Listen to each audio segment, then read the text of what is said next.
When I bring up Roman Reigns, you probably have one of two emotions. Either you love the guy and he's one of your favorite wrestlers, or you absolutely hate the crap out of him, and you have since day one, or well, since the Shield broke up the first time. Today I'm going to be going behind the hate and dissecting why you hate or hated Roman Reigns at one point. Or, you know, if you're a fellow Roman Reigns fan right now, then we can look at some of the reasons behind why people don't like him. Personally, I like Roman Reigns. At one point, I was on the bandwagon of people that just didn't like him that much, but other than just the fact that it was the popular opinion, I had really no reason to do so. And I'm currently loving his heel run over on SmackDown with the Universal Championship and Paul Heyman. I know it's a little early into it, but I am very excited, and he's currently one of my favorites on the SmackDown roster. But we're not here to talk about that today. We're here to go into the Roman Reigns hate.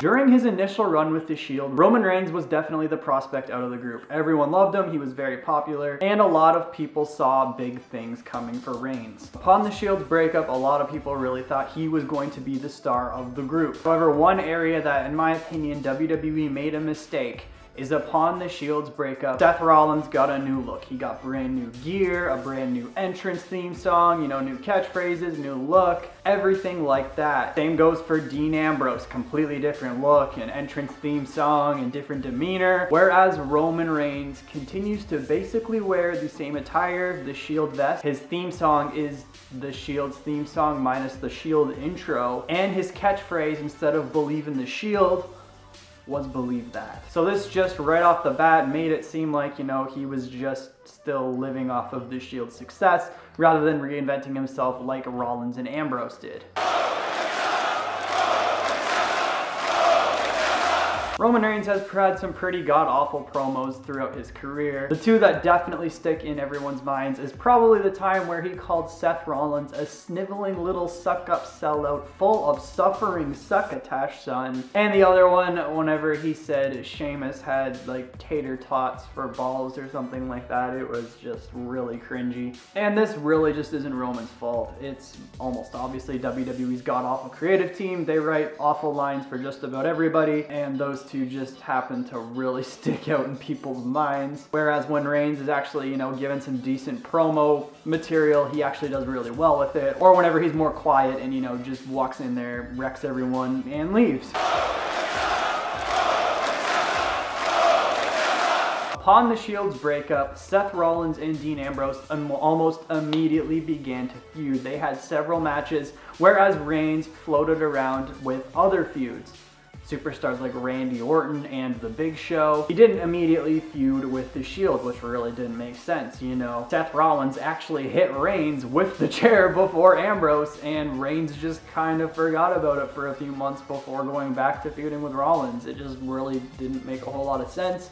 You would have thought that all of the Shield would have wanted to tear each other's heads off, and maybe Reigns and Ambrose could have teamed up a little bit more. And it was just kind of weird how Reigns kind of moved on from Rollins and then came back to it later, where he should have almost immediately been feuding with Seth Rollins, whereas Dean Ambrose was, and Dean Ambrose and Rollins became the two more popular ones, especially Ambrose at the time back in 2014.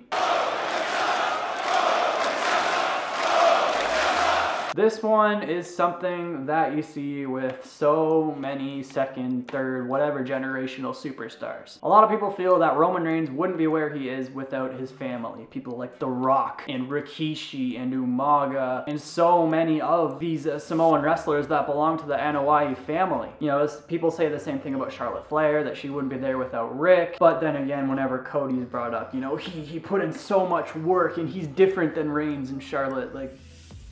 And that's coming from a fan of Cody Rhodes. It's just stupid, it's lazy. Obviously he put in a lot of work to be where he is. He didn't just get there because he's related to The Rock. That makes no sense whatsoever.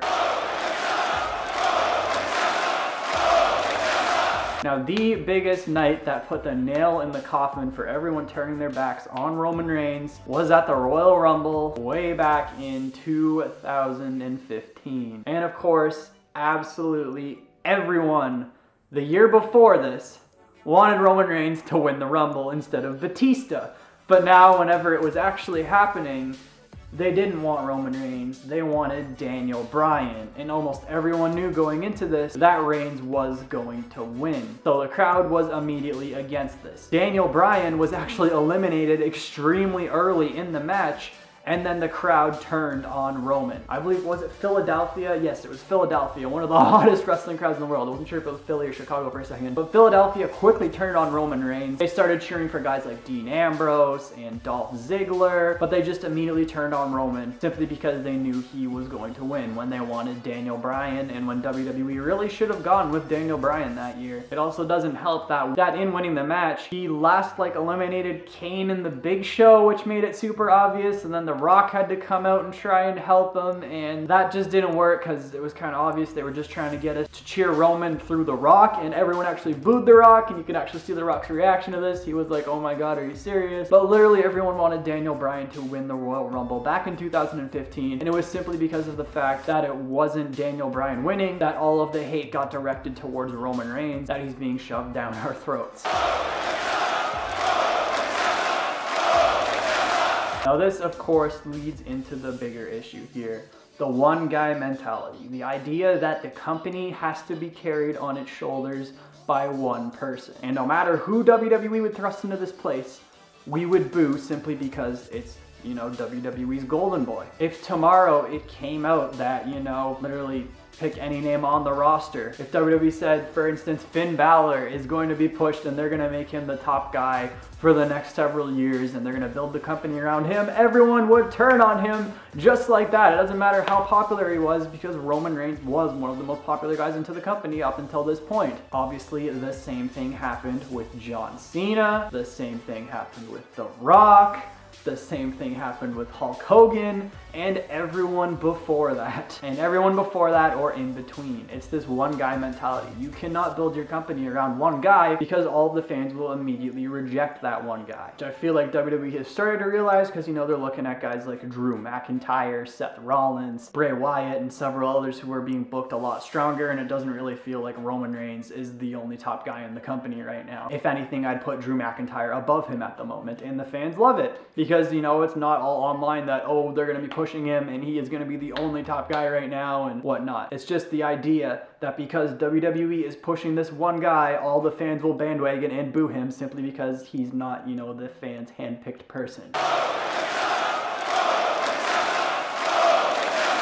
Well, that's going to do it for the video today, and those are the reasons that I believe Roman Reigns got a lot of hate, and now that he's healed, I don't see a lot of people, you know, booing him at all. And I mean, also the leukemia thing kind of took away a lot of his haters, because, you know, he's a real human being. Shocking, right? But I couldn't believe the hate he got before, you know, some of the stuff fans would say online and whatnot. But I'm really happy Roman's healed now. I think him and Heyman are working well together so far, and I'm very excited to see what it's going to bring. But anyways, before I ramble on for another 10 minutes about Roman Reigns now, that's gonna do it for the video. That was behind the hate of Roman Reigns. Show this video any love you deem it necessary, and I will see you all soon with a new video.